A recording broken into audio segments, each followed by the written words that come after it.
Hi guys, welcome back to another episode of The Tell with Joelle. I am here with the one, the only Beebs. I'm here with Joelle, so it's a good day. Welcome on. It's so nice Thanks having so much you. for having me. Thank you for making the drive. And we have little Delilah here too.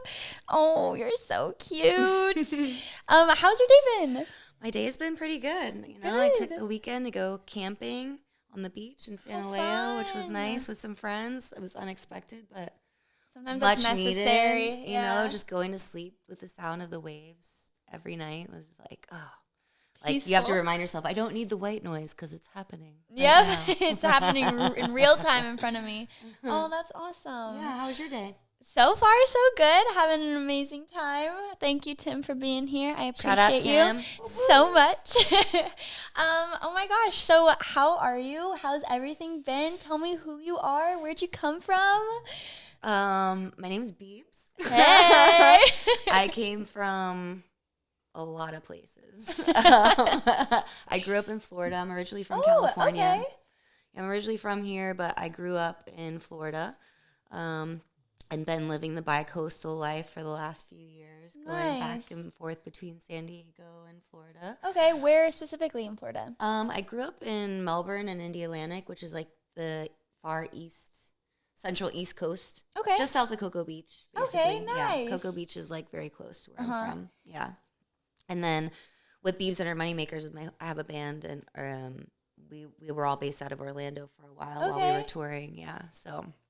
yeah, just enjoying beautiful San Diego. Life's good, I do a lot, so She does everything, you guys. You should hear her sing. Oh my goodness.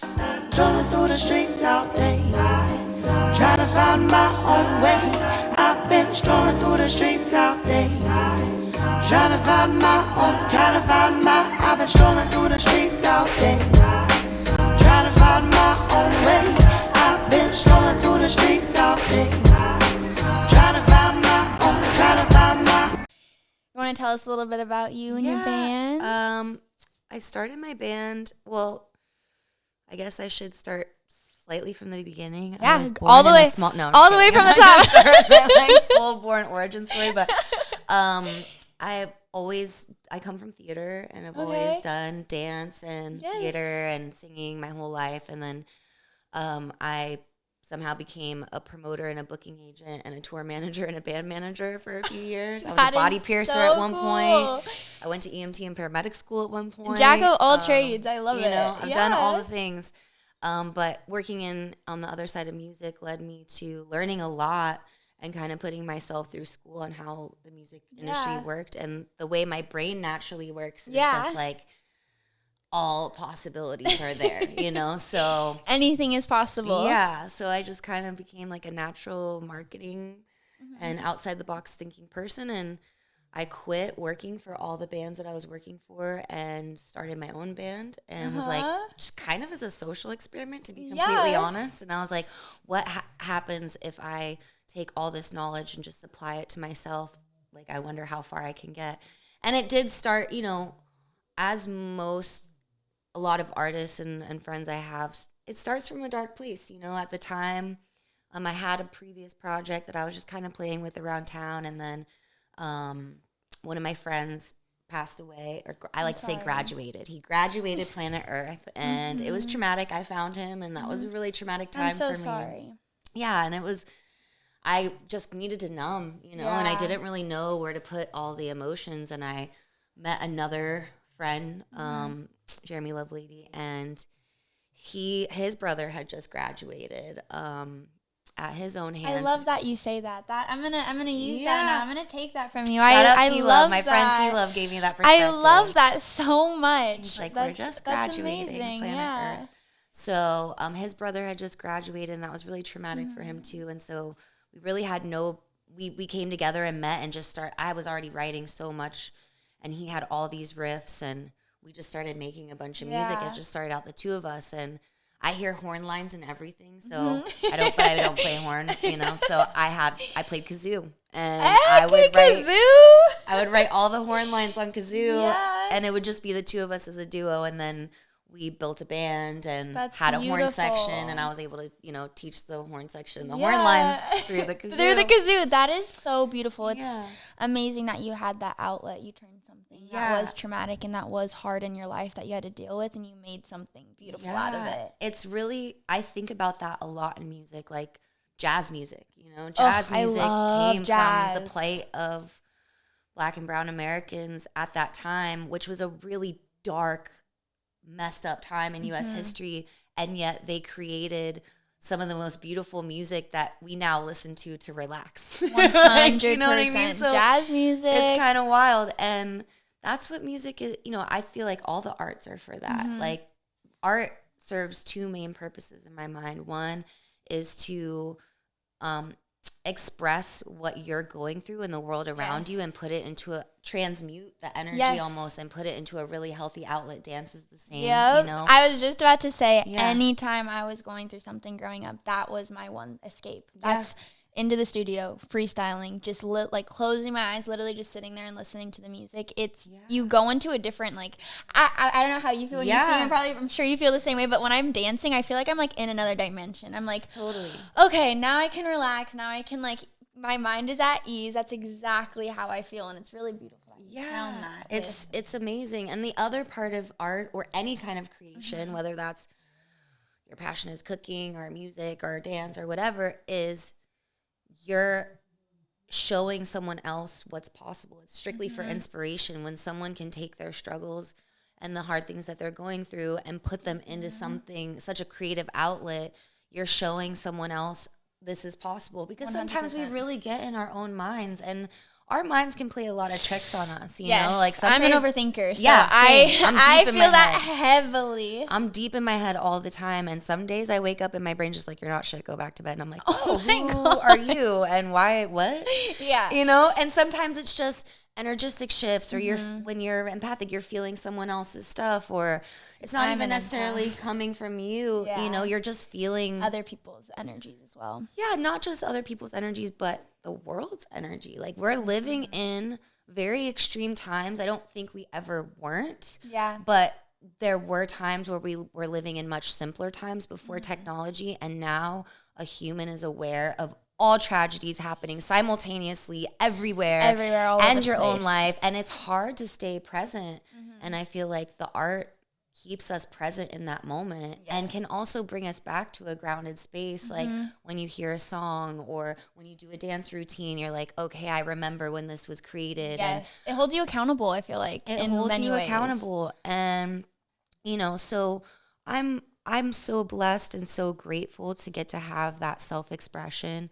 Lately, I toured for years. I toured on the Vans Warped Tour for 5 years. Goodness. Before that, the band was in the jam band scene. We were always a funk band, really. Okay, yeah. And, but all of our musical influences were all different, and it just culminated into this very funky, bluesy rock, who knows what it was vibe. It's like trying to explain Sublime's music. I don't know. It was everything. Everything all at once. Everything good. Yeah, everything good. And so we were pretty heavily in the jam band scene, playing a lot of hippie festivals, which I loved, And what were some of your favorite, if you don't mind me asking?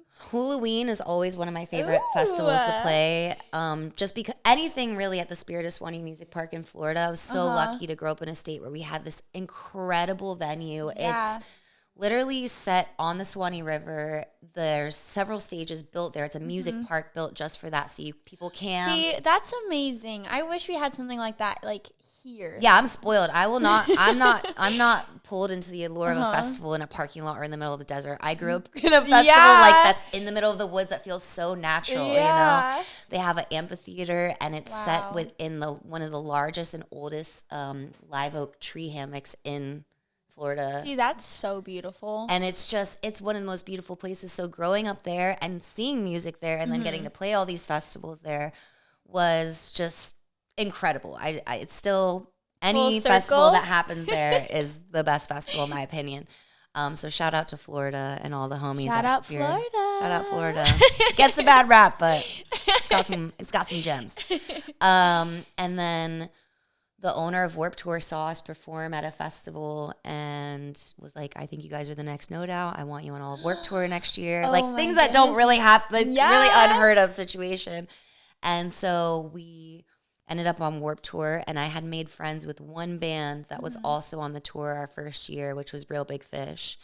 And so I ended up playing with them every day. And we were playing our funk music and just getting down, and we'd get these huge crowds, and then kids would be like, oh, my mom likes this, I'm out. And we like lose half the crowd. And I'd be like, y'all know funk's going to go over to 14-year-olds at Warped Tour, so maybe we play ska. Like, we have a horn section, just do all the songs ska style. Yeah, and then I played with Real Big Fish every day, and we just happened to be wearing checkerboard costume. Like, the whole premise of Beebs and Our Moneymakers at that time was that we were our own superheroes. We had our own comic book. We had our own mythology. That.